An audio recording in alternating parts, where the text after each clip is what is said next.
Welcome to my second Megabase video, and this time it is a modded one that took 2 months to design and build. I streamed most of the playthrough on YouTube if you want to check them out. So, Krastorio2 is a great overhaul mod that has been updated to 2.0, but made to be incompatible with quality for some reason, but you can always put another mod to enable it. And this Megabase is exactly what you get when you combine quality and K2. We have 1 million SCPM and a huge factory. There's even a lot of headroom to spare since I can run the safe at 120 UPS if I'm not that zoomed out. So you can probably build an even bigger base at 60 UPS. I just love the scale of this. And for comparison, my infamous brick Prometheum ship from my space age Megabase, that was huge compared to my space age factory, but it's not so big here.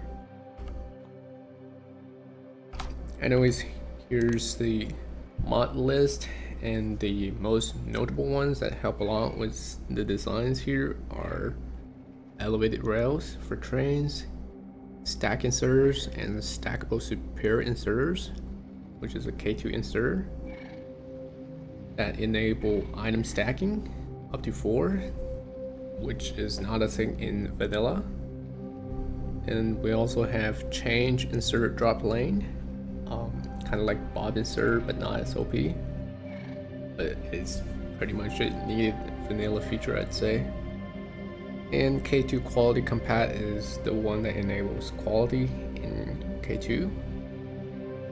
And speed of control, very useful because I want to use my time efficiently. And then factory planner is very useful for checking ingredients and, well, factory planning. And it looks like this.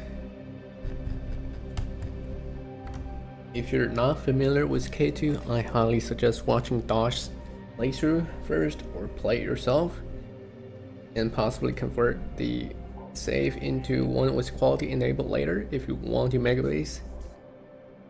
So the K2 quality compatible mod add needs research to the game, and of course recycler for gambling.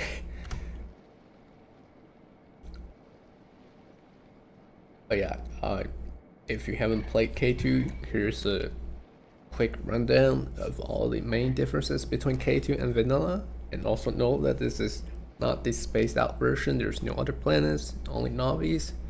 But I will still make a lot of comparison to Space Age, since Megabasing here feels very different than Space Age, where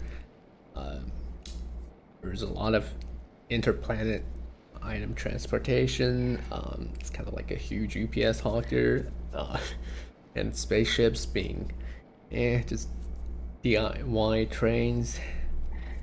But yeah, first thing is that there are a lot more raw resources and intermediates in K2, and a lot of fluids, of which matter is the most important one in endgame, since we can convert raw resources back and forth, and we'll be covering this in details later. There are many science packs with different recipes from the base game, while Infinite Tech only used the last 6 cards with the same research time.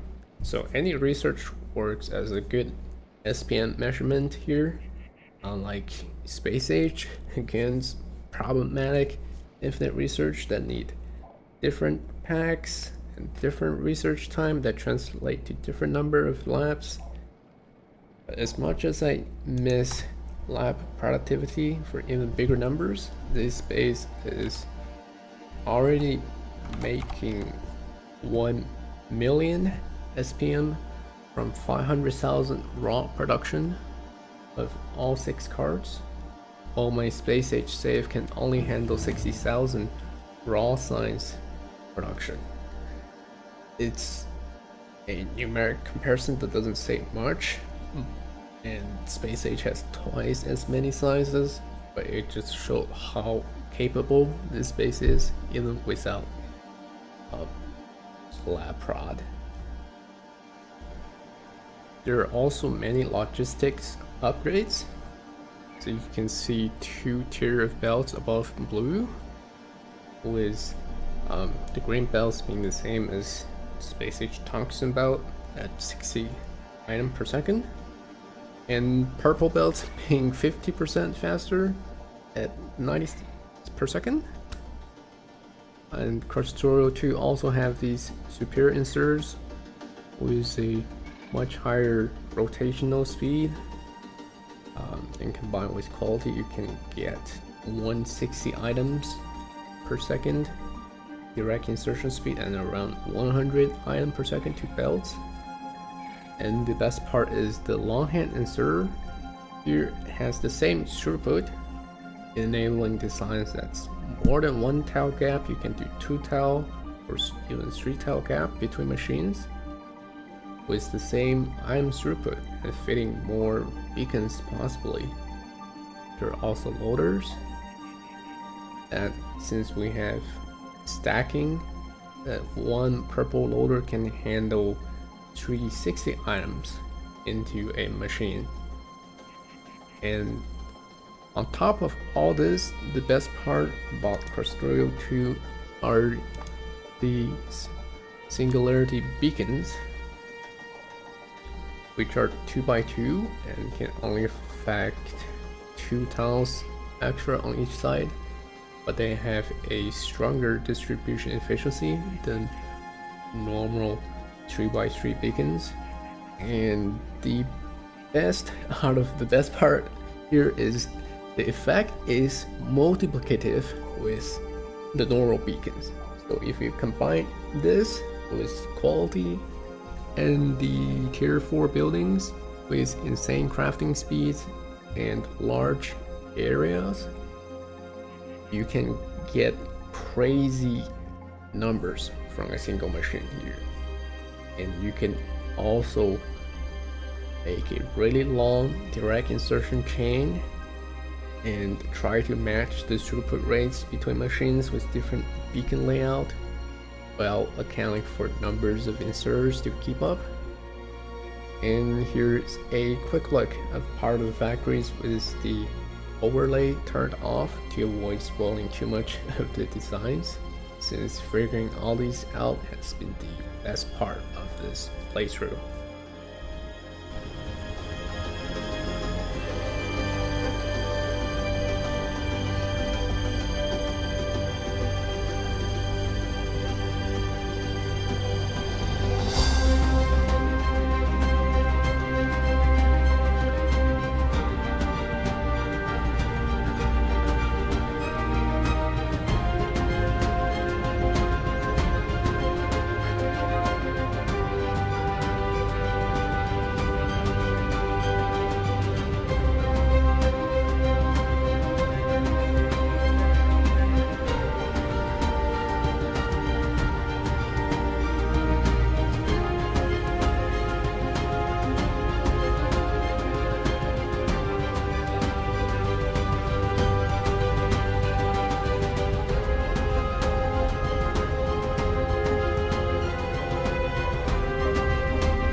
before we dig into the designs, there are many common patterns worth mentioning.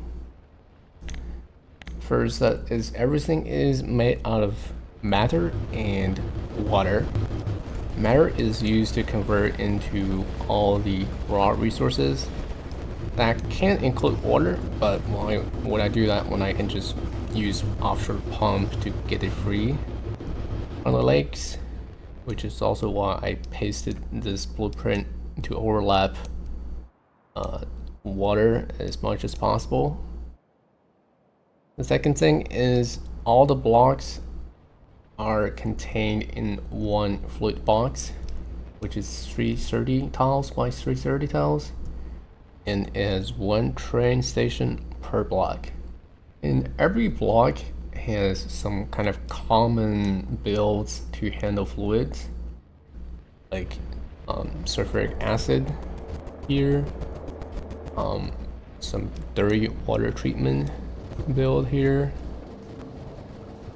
And in case you don't know, dirty water comes from these ore enrichment plants, which are kind of similar to space age molten metals, but instead of calcite, you just take a little bit of sulfuric acid and convert water into dirty water while increasing the yield of ores by quite a lot.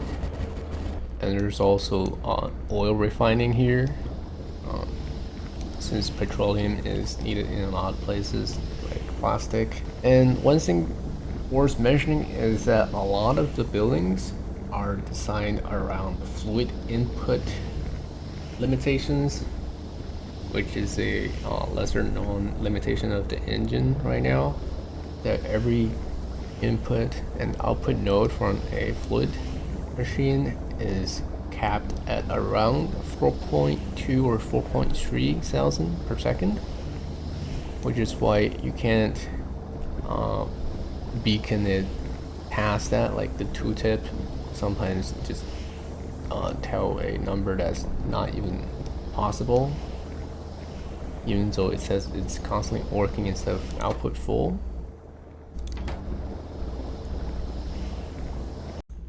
We can start looking at purple cards, which takes uranium, blank cards, red bills, and then prop ones.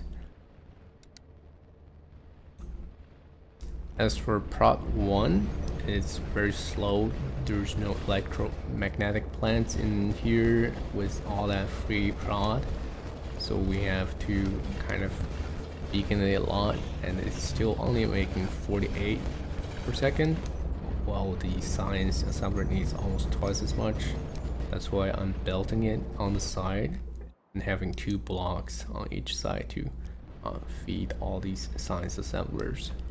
Other than that, everything is directly inserted. Uranium from matter conversion, very convenient, don't need to process the ores anymore. And this blank card design from direct insertion, again with the correct ratio, and then putting a smaller assembler here to fit more beacons.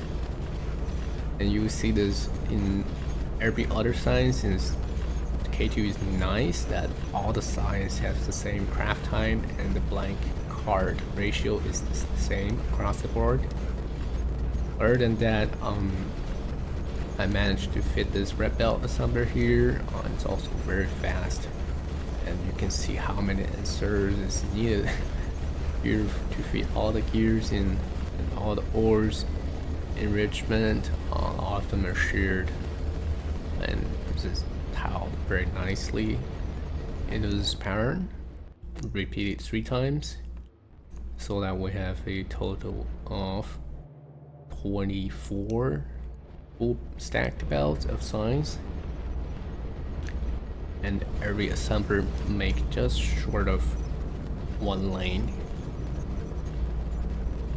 And there's no balancer needed because we have 48 columns of labs, and every science is just designed this way so that it's producing slightly less than needed per lane, so that no balancer ever needed. And And we have actually more than one matter station here for the center block, since it uses so much matter per second that these plants are way too slow. We need like multiple stations. And for the prop ones, again, direct insertion, everything, even the wood. Electronic components is a pretty big part of every other build as well. You can see we are using the basic recipe from glass and silicon instead of the easy one that takes stone. This one is actually not resource efficient at all. It needs a lot more stone since it's missing a lot of prot steps. But we're also not using the lithium one. It's barely an improvement over the basic one, while it needs so much more infrastructure setup for lithium, which is another very slow recipe you see in other science builds. And nitric acid, also quite annoying to set up. Yellow cards take 3 rocket ingredients, and blank cards, which is the same as everything else. As for blue chips, it's the only recipe that's kind of fast enough to fit to match the rate of the science assembler, and all its ingredients are directly inserted, like rare metals, red chips, which are also down this chain, and electronic components up here. But for everything else, it's belted in from a loader. Here's the LDS block. It needs so much copper, yet it is still very slow. And the steel needed here also, again, cannot be directly inserted. There's no space, and they take very little per machine, while needing some coke. But yeah, these are the LDS blocks. And as for rocket fuel, it is definitely my least favorite part of the mod, since K2 has these fuel refinery that you can only make rocket fuel in. They're really slow. With these many beacons, it is still only making 7 per second, when everything else is made in like 90 per second, 50 per second. It is a vast difference here. And the problem with this, it makes a ton of pollution if I do max speed beacons, like up to 300 a minute, which we'll talk about pollution handling later. But put it in simple words, you would need another 4 machines or 6 machines per plant to take care of the pollution. So I didn't think it's worth it. I went for a full efficiency beacon, so they don't do much pollution. Well, the fluid input is just crazy. These atmospheric condensers are also very slow, so you need a ton of them. Nitric acid is simple, and some hydrogen for it, oxygen. But yeah, this is a huge build. Look at the size comparison. It's as big as the rest of the build. It really make me miss rocket fuel or blue chip and LDS production research in space age. I mean, I could just mod it in as infinite research, but that's a little bit too OP. I don't know, maybe we should code it as a actual mod pack. Cert Science optimization card, which comes from blank card again, and space research data, which is from launching satellites. Here are all the silos needed It's a lot. And we're launching uncommon satellites into space to get uncommon cards. And this is the only place where we make quality signs in the entire build, unlike our space age base. Because getting quality material is very annoying here. But it still provides a benefit of cutting down the total resource cost in this block somehow, because we only need to launch half as many rockets, while the satellite upcycler do take slightly more resource, and we're of course direct insertion and everything.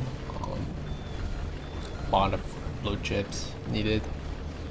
These assemblers just need so much resource input, and also kind of like a looping upcycling setup with few bots helping, and everything above rare is discarded. Again, this blue chip build is similar to that in the yellow signs. Same LDS design, but everything is this one is fully speed beacon. You can see they do make a lot more while also polluting a lot more. That's why all these pollution filters are needed here. They're all belted. You see 2 belts going into the satellites and 3 belts into the rocket silos. Also rocket fuel, again, very big build. Here's also the build for accumulators.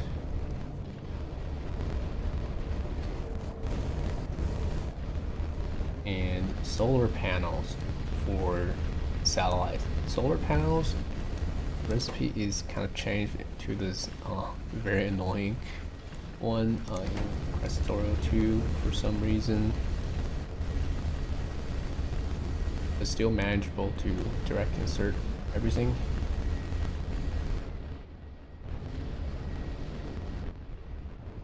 And it does need a lot of sulfuric acid, so here's like a slightly beefed up version of sulfuric acid production here. And again, more blue chips. Here is just belted into the rocket silo array. Here I'll explain why I'm doing kind of like clocking to make sure they launch in this funny pattern. Is that the difference between 1.1 and 2.0 is when you launch the satellites, the signs or the research data cards, they don't appear in the silos themselves. They go through this cursed landing pad. I really hate it. It's kind of a space age thing, but I don't know why it's back in the vanilla as well. And here I decided to train it. If you really want to build it, it's probably easy to do so as well. And the reason why I need to offset the launches is because if they land while at the same time, there's a chance to just overflow and spill everything all over the place. It's really bad because there's no cargo bays in vanilla. You're just kind of stuck with this tiny inventory, even though these cards do stack to 1k per. So with this 100 slot quality wagons, you can fit 100k in one wagon. They still fill up very fast. So as you can see, there's also some like spilling preventing circuits. Also this conga line train station to fill up wagon by wagon until the entire train is full, and then it go into this loop. This build for uncommon space cards. You can see very cursed again, a curved rail direct insertion into the science assembler, and of course the blank cards.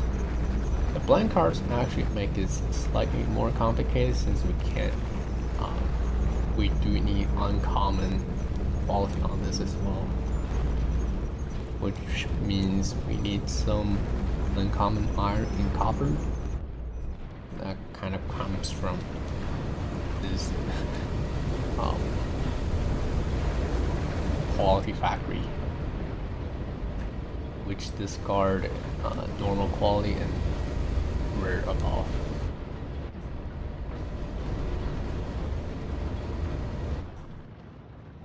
Again, everything belted in. It is not much quantity needed.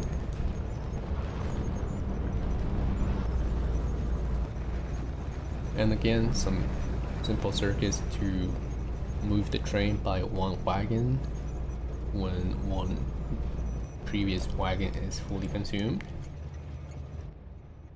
Also a tiny winning A here, so that this is constantly running.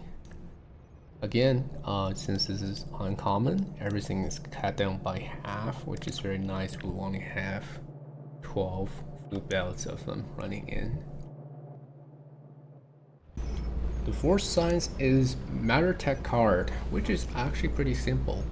We have blue chips again and matter research data. As for blue chip, this is the same direct insertion build that has the same rates that fit perfectly here, blank cards. As for the matter research data, it does need some newer intermediates like immersite crystals. Again, these are very slow recipe in with this very OP tier 4 camp plants. We need a ton of beacon. They also make a lot of pollution if you're not doing efficiency modules on it, but 2 of them are enough to feed 1 assemblers. Again, plastic, rare metal, and lithium is being belted in because it is one of the slowest recipe in this mod. And then we have some wood setup for ammonia or nitric acid.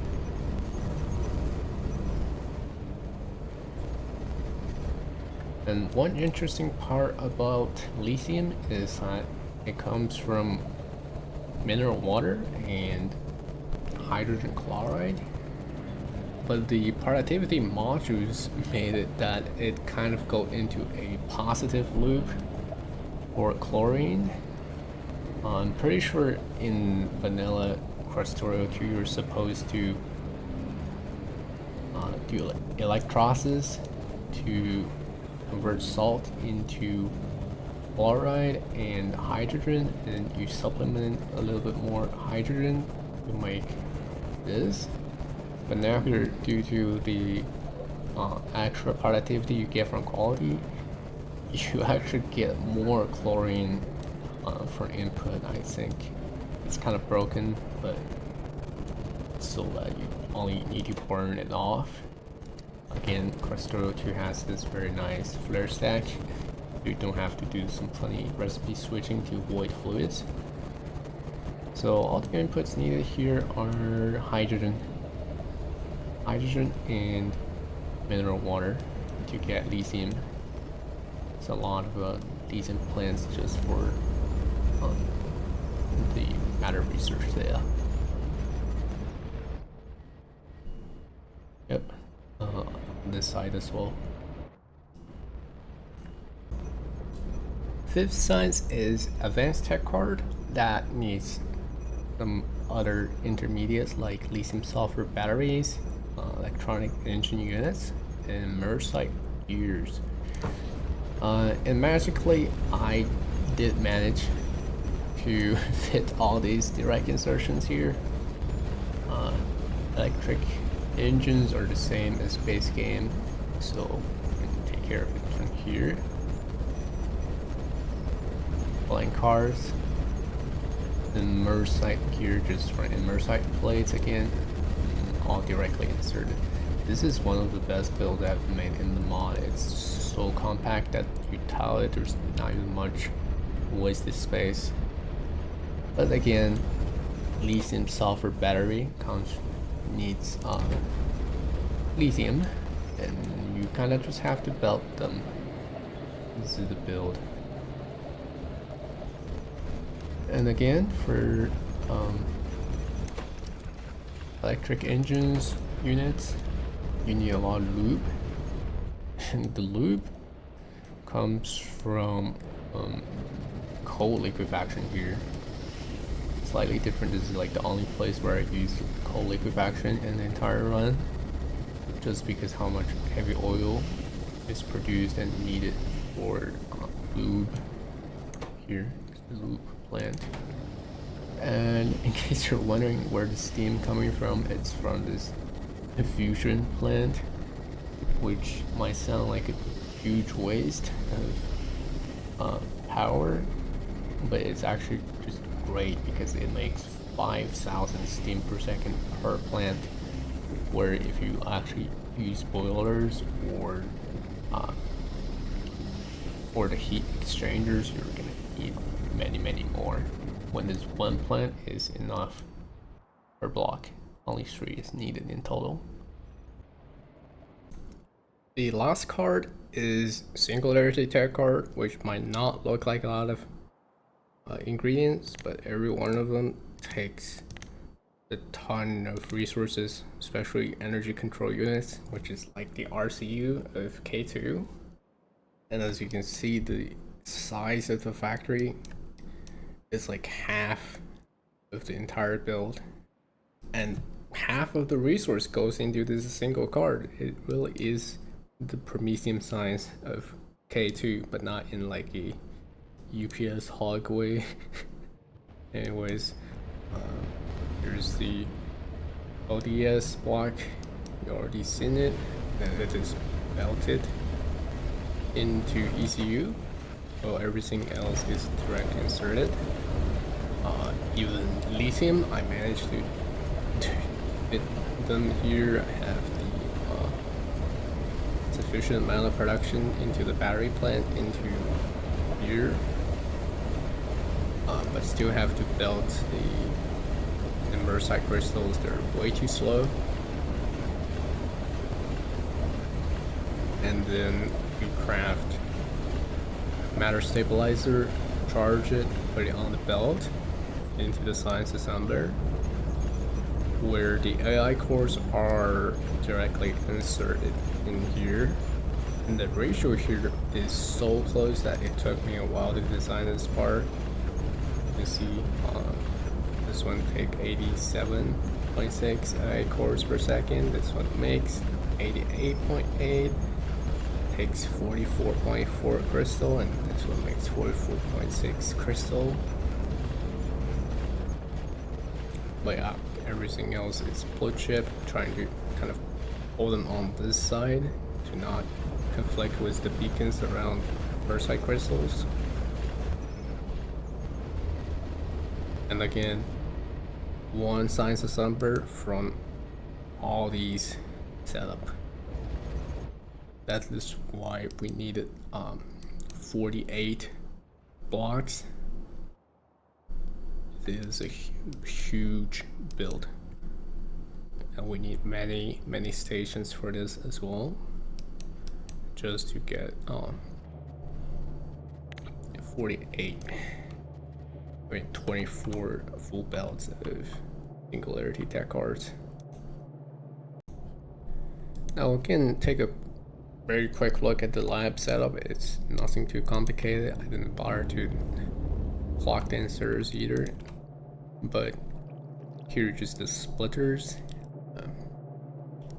putting every lane of science into one column to the labs. There are 48 total labs, so it just eats one lane per column, and it's mostly speed beacon with one efficiency module, just so that I can have one column consuming slightly less than 1 lane, also less than the production of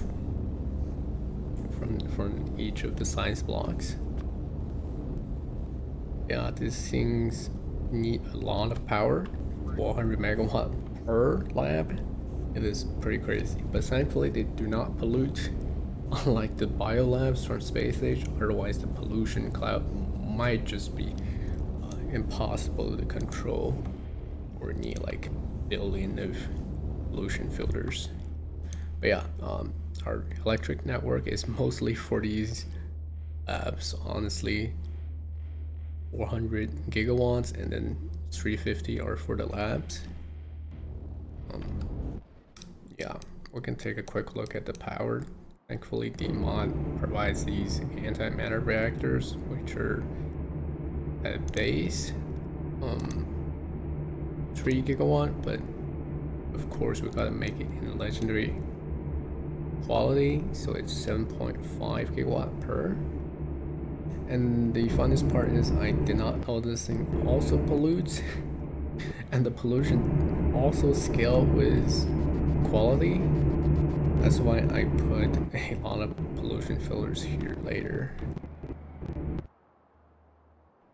I can turn on the pollution and see here. It is contained, so the entire base is contained with these filters all over the place. There are like 3,000 of them in total. Thankfully, they are very slow working and consume almost no resource or UPS either. I really love this aspect of K2.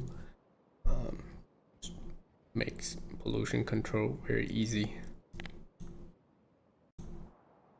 Now, you might be wondering, this is gonna take a lot of resources, like matter, like how are you getting them in? And it looks like you have a lot of trains. Isn't trains bad for UPS whatsoever?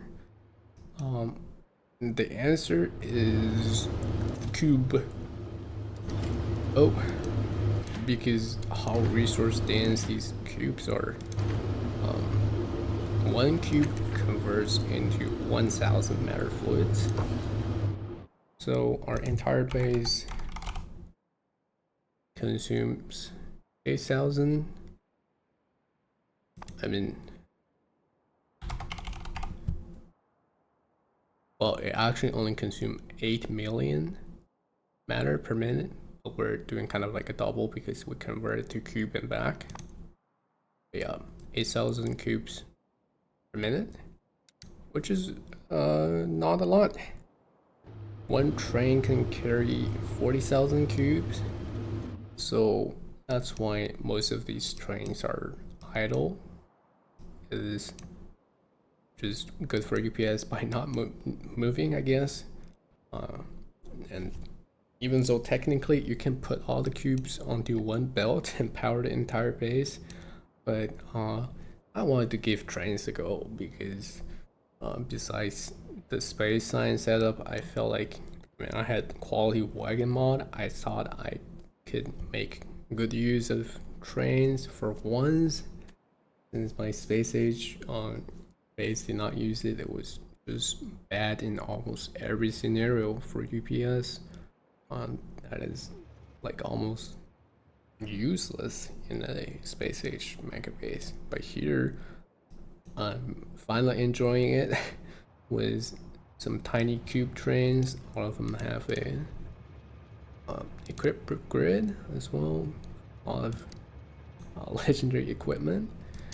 Unfortunately, it doesn't make the trains go faster. It just makes the acceleration faster. But I also like the train interrupts a lot, which I didn't get to experiment in space age at all. Only used the interrupts for the ships, which are like whatever. But here is very nice that I can use these interrupts to put them in a buffer station or put them in a this low battery side means if they cannot find a mine with cubes in it. But anyways, we can now go over the mines. All these cubes are produced. Answer, of course, is direct insertion from we're just mining directly into the ore to matter conversion plants. And this is the latest layout I came up because it needs like 140 mining productivity to fully function. So the earlier versions had more drills per plant, but now it just reduced to 1 per. Now we convert the matter into cubes here with this recipe. It might look intimidating and not very resource friendly because you're kind of consuming what 1% of the charge matter stabilizer, meaning like 1% chance it breaks, disappears. But after using the factory planner, it is like a less than 1% overhead, or like only 1% of the matter goes into producing these stabilizers, thanks to all the productivity modules in the production chain. And we only need like what, 30 mines only. Okay, there's a lot of mines to set up, and one of the funniest part is I did have to use editor to change resource settings to maximum. Like, look at all these massive mines. I do suggest if you want to play this mod with quality and build a Megabase at this scale, do use max resource settings. It is almost impossible to even start up this factory with default resource settings. I had many mines, like there was one here, like 10 million mines whatsoever. I just placed that mining drill blueprints on it, and after a while it's gone. It's completely gone, and it doesn't even fill up one train. Because if you think about it, one train contains 40,000 cubes. Every cube is 1,000 matter, so one train carries what, 40 million? 40 million worth of matter fluids, which is say copper or iron. 2 ores become 1 matter fluid. So one train here is actually carrying 80 million ores equivalent. Like, can you imagine how long it would take to fill one up with very low mining productivity and a very low resource setting? Like, I had one train was, when I just set the buffer size to a lot lower, it still takes forever and to drain the entire mine to even fill up one train. But anyways, now that mining product is high and I change resource settings, this is gonna take a long time to drain, but it's still going down. Like, this mine is dead. Not good, but I can always just get more mines.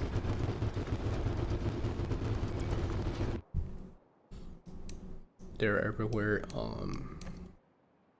Can also claim these. As for the trade network, I didn't do like a grid aligned build. I just kind of place them down wherever I want.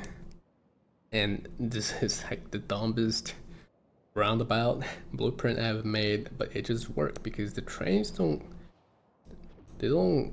move very often. I don't even have signals along this way. So only one train can be on one segment at a time, but it doesn't even matter. There would be like 1 or 2 trains moving at most at the same time. So some traffic doesn't matter. It is very free for the UPS. I can even reduce all the wagon buffering to say 1 or 2 or 3 trains. I think it would be still enough if I have these chests at the station buffering already. I think buffering with all these train wagons are kind of an overkill. But yeah, when my mining productivity was low, I was just having one train going around, starting up part of the factory. It's like playing Ultra Cube, but with, I mean, it is cubes. So I can also mention about the biters briefly. You see all these shadows here, but they're actually already all dead. Since Krastorio has this very interesting anti-batter capsule, it's way too OP. I love it. Very simple to make as well. You just toss it on the floor, and all the biter nests on the map just start dying. It doesn't kill them all. Like, I think it pick all the nests and then randomly choose like 50% of them to kill every time. So if there's only a very few nests left, it's not very effective. But that's where these eco-friendly artillery come in play. You can see I went overboard in some places. There are just craters everywhere. They were not having a good time. But yeah, this entire map is spider free. Well, at least the nest. There's still worms. They don't do anything. They're not even active, so they can live. And yet all the pollution is controlled, so there's no new chunks being spawned. Now let's talk about where I'm getting all these material to build this base. This base just needs so much material, like 200,000 speed module 3s in legendary. This is some kind of space age mega casino throughput needed level of production. Like, where did I get all these? The answer, well, I didn't figure out how to do it until I stared at the recipe books for an hour and tried something, and it turns out that we have these easy recipes where we can make kind of intermediates from enriched copper or iron or immersite stuff. Because of these recipes, when the game generates their recycling recipes, they're using these enriched versions. So when you recycle, say, copper wire, you get enriched copper from here. Now you might see where this is going. If we can get enriched metal back, we can smelt it again, make it into copper wire again. Now we've already applied prod step twice, so we make 4 times the product. When the recycling step, reduce it by to 1/4 of the original input. So this is a closed loop, straight from normal quality to legendary. So this is kind of like a 300% prod. Well, I mean, a lossless upcycler. That's how I call it. For copper. Same can be done with iron, steel. So it's a little bit more complicated because steel has coke, but it's the same way that you can apply prod twice. There was some circuits here to have assemblers to craft different qualities because I'm broke, and just put them all back into this recycler loops and you get legendary. Also some electronic components upcycler here. This is actually not very good, even though I spent quite a lot of time designing this circuit. It is a complicated recipe and need many steps to convert the quality stone back to electronic components. it does lose a lot of plastic in the process. Somehow this one is not lossless. But again, I found out a better way to get electronic components. I think it is a bug, probably, that you can craft these bulk inserters and then throw them into the crusher with prod modules. And then you get electronic components back, and then the electronic components to make the red circuits are in kind of like a positive loop while consuming a lot of steel. So it's basically converting legendary steel into legendary electronic components. And that is how I made a lot of modules. But there's still one thing that is very hard to make in legendary quality, and it is not wood. Wood is simple. There's one recipe that you use fertilizer to get wood, and then the quality is transferred. And to get this, you get unique biomass. And for biomass to work, you breed it with fluids. So as long as you upcycle a little bit, like wash these, you can easily get legendary biomass and therefore wood, and then you have circuits. The hard part is actually lithium. Lithium, you cannot get lithium chloride in quality without say washing it, because all the inputs are fluids. So the way I tackled this was just mass upcycling tritium. This thing is kind of okay, but it kind of goes back to the horrendous large amount of input needed category of upcycling, like space age. I had a fairly large build that I did constructed that was just spamming lithium and a lot of tritium lands to upcycle to get a trickle of legendary lithium for the batteries, for the ECUs, since these ECUs are absolutely needed for singularity beacons and a lot of the tier 4 buildings. I think actually only the furnace, the tier 4 furnace needs it. Everything else is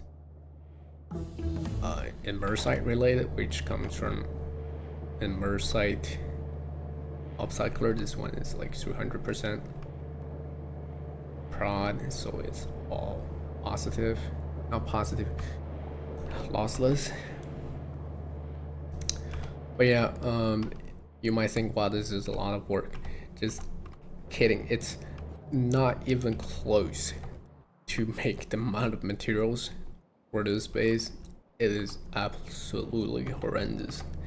Like even with lossless upcyclers, it is making just a trickle of legendaries. Like I think at peak it was like 10 legendary modules per minute. It's still awful because I need 200k of these. So that's where the speed control mod came in to help. I just speed up the game to 20 times when I had the UPS to do it, because the science factory is not there. That's kind of just how quality grind works. I really kind of dislike it at this point. It is absolutely slow. Like, what is the point of copy pasting this a few more times when you can just speed up the game? It's really a waste of time. You're not gonna end up using it anyways. All these are idle now. I don't need legendary materials anymore. But anyways, that's enough complaining about quality. After all you need is the legendary buildings for the real base. Last bit of information to mention, I guess, is there's still some bots in the base. since all the pollution filters are handled by bots. But there's not much throughput needed. Also, the charge matter stabilizer replenishing for the cube conversion, since like 1% is lost every time cube is made. But it's all in a very low quantity that a few bots can just handle it. There's like 200 bots flying at most at the same time. And for the pollution filters, there's some like local pollution filter refresher, like this one here. Kind of, since it needs only matter can convert to biomass, and then you change these used pollution filter back to clean ones, and then put it back into the system, and then the dirty water also treated. You can just go back to the filters, even though you still lose 10% of the filters every time it is done absorbing, but they can just be replenished from this somehow still working starter base. This one used to make like 200 SPM, but now it's just replenish the pollution filters and the charge matter stabilizers to the entire system, and it barely takes any bots. Bots do fly very fast thanks to the weird scaling of this mod. I do miss my space age mining productivity scaling. This is getting ridiculous. I believe it is quadratic scaling. Only level 500 takes 48 million. In space age, this would be mining prod, what, 48, level 48,000? It's kind of dumb. But we're getting to level 500 now. But the good thing is the bot speed is, I think, a similar scaling. You can get to maybe even level 100, I believe. Instead of space age, you're stuck at most level 30 or something, because it goes up twice every level. That's the end of this tour. I hope you enjoyed the shorter video, and also give the mod a try, maybe if you really like it.